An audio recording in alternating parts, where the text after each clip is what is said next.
Bonjour, bienvenue sur ma chaîne. Aujourd'hui, je vais enfin pouvoir finir la vidéo du montage de ce PC à châssis ouvert, enfin châssis vertical.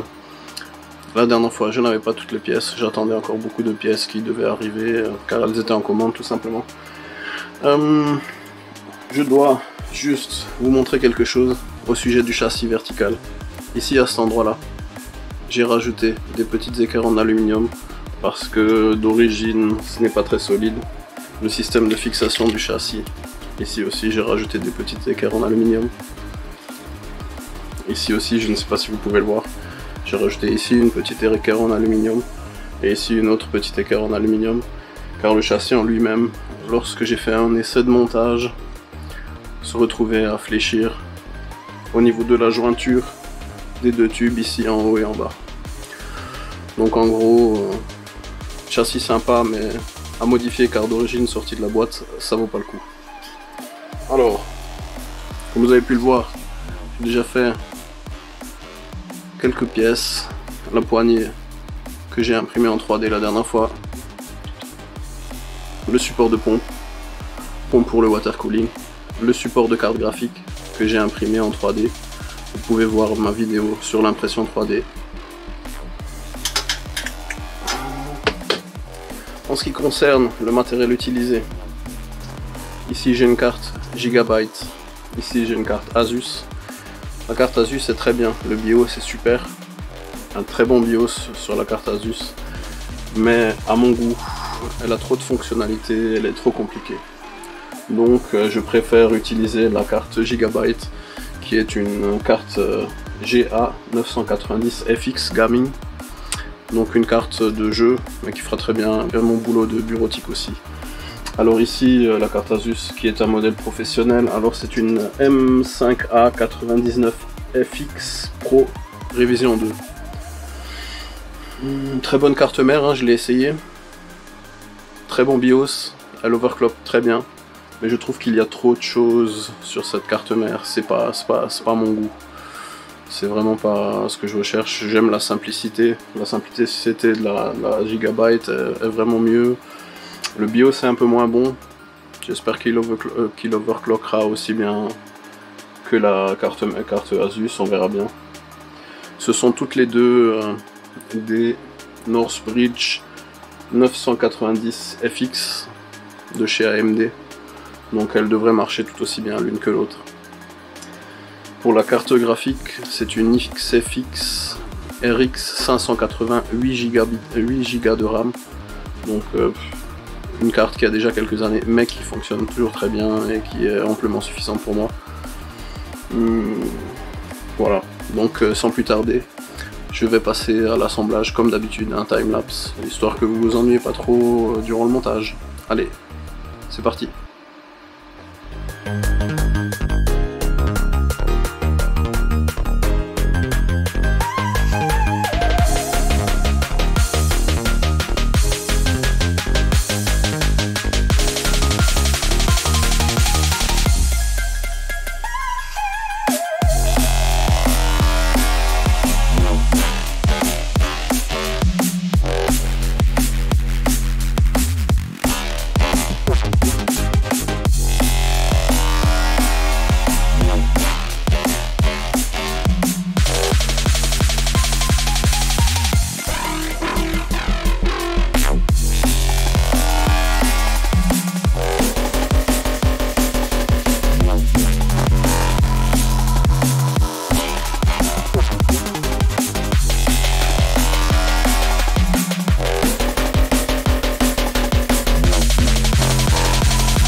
Et voilà, le PC est quasiment assemblé, il ne me manque plus que tous les tuyaux du water cooling.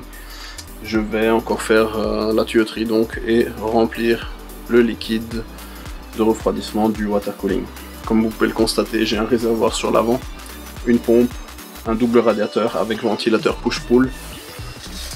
Ici sur le côté, j'ai un second réservoir avec une seconde pompe, donc le circuit va être un peu complexe. Ici c'est une jauge pour voir le flux et la température du liquide de refroidissement.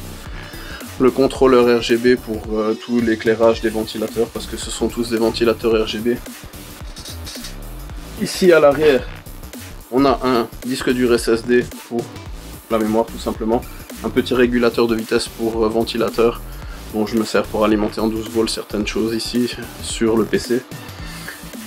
Donc ici, on a un waterblock qui est assez grand. J'ai vu qu'il a été fait pour Threadripper, donc un CPU qui est un peu plus grand que le CPU que moi j'utilise. Tout à l'heure, quand j'aurai fini de passer tous les tuyaux, je vais rajouter ce ventilateur qui sera ici pour pouvoir refroidir tout ce qui est VRM, donc régulateur de tension pour le CPU, et Northbridge, parce que le Northbridge chauffe pas mal quand on overclock, et donc les VRM aussi. Un ventilateur supplémentaire pour avoir vraiment un flux d'air maximum. Ici, bouton power, code, erreur lorsqu'on démarre le PC. C'est honnêtement, c'est une bonne carte mère. J'en attendais pas moins, pas plus. Je l'ai acheté d'occasion, elle n'a pas coûté très cher. Ma carte graphique qui est montée sur le côté avec ces deux ventilateurs. Le bouton power ici qui se situe en bas. Je vais vous le montrer de devant. Ici, on a encore une petite jauge de température qui nous donne la température du liquide dans le grand réservoir.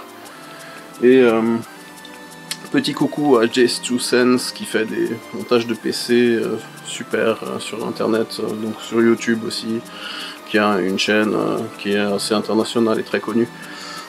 Je ne sais pas pourquoi, vous remplissez toujours les réservoirs jusqu'en haut et vous ne profitez pas de l'effet cascade dans le water cooling. Alors si j'arrive à faire ce que je veux, on aura le liquide qui va venir couler ici et qui fera une cascade dans le bas du réservoir. Donc on aura un petit effet de mouvement au niveau du liquide, ce que je recherche. Et là ce sera pareil, on va avoir le liquide qui rentre ici dans la partie supérieure du réservoir et qui coule en cascade dans la partie basse. Tout ça pour avoir une petite animation, parce que je trouve que tous les water cooling que j'ai vus jusqu'à présent c'était d'un statique absolument ennuyeux et je ne veux pas de ça sur mon PC. Je croise les doigts, je n'ai jamais fait ça, c'est la première fois, donc vous verrez bien. Allez c'est parti, je vais continuer avec la plomberie.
Et voilà, on est arrivé au moment le plus délicat. Je vais maintenant mettre le liquide dans le water cooling. C'est là qu'on va voir s'il y a des fuites ou non. C'est une étape assez dangereuse, car si le liquide coule sur une alimentation ou sur une partie où il y a de l'électricité, vous risquez le court-circuit, la destruction de votre carte mère, la destruction de votre alimentation, l'électrocution et ainsi de suite. Donc, je vous montre comment on fait un water cooling, mais si vous n'êtes pas un expert comme moi, je vous déconseille fortement de le faire vous-même, vous devriez contacter un spécialiste et demander à une entreprise de le monter pour vous. Le reste, c'est à vos risques et périls. Moi, je le fais parce que je suis un spécialiste de l'électronique et un spécialiste de tout ce qui est plomberie et ainsi de suite. Donc, pour moi, il n'y a aucun souci. Allez, c'est parti.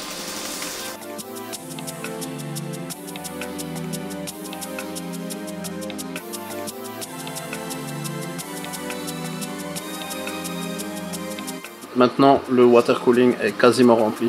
Il faut attendre que toutes les bulles d'air sortent. Je pense que le résultat est déjà pas mal. Je vais retirer l'entonnoir et refermer le bouchon.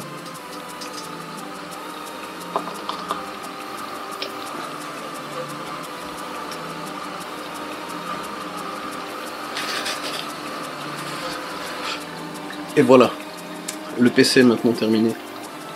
Cela fait une journée que je le teste. Tout fonctionne correctement. C'est un FX 8350 overclocké à 4,8 GHz. Tout fonctionne bien. Comme vous pouvez le constater, mon setup comporte maintenant 4 écrans. 1, 2, 3 et 4. Dont la pièce maîtresse, le LG 29 pouces, qui me permettra de travailler dans une fenêtre principale par ici et de mettre tous les documents dont j'ai besoin pour effectuer mon travail sur les écrans qui se situent au-dessus. J'espère que le PC vous plaît. Ici j'ai mon clavier Corsair, petite souris sans fil. Voilà, c'est tout pour aujourd'hui. Je vous rajoute encore quelques images pour que vous puissiez admirer. Allez, à la prochaine fois. Visitez mon site. Souscrivez si le cœur vous en dit. Un pouce vers le haut si la vidéo vous plaît. Un pouce vers le bas si vous aimez pas. Mettez des commentaires. Je les lirai avec plaisir. Allez, à la prochaine.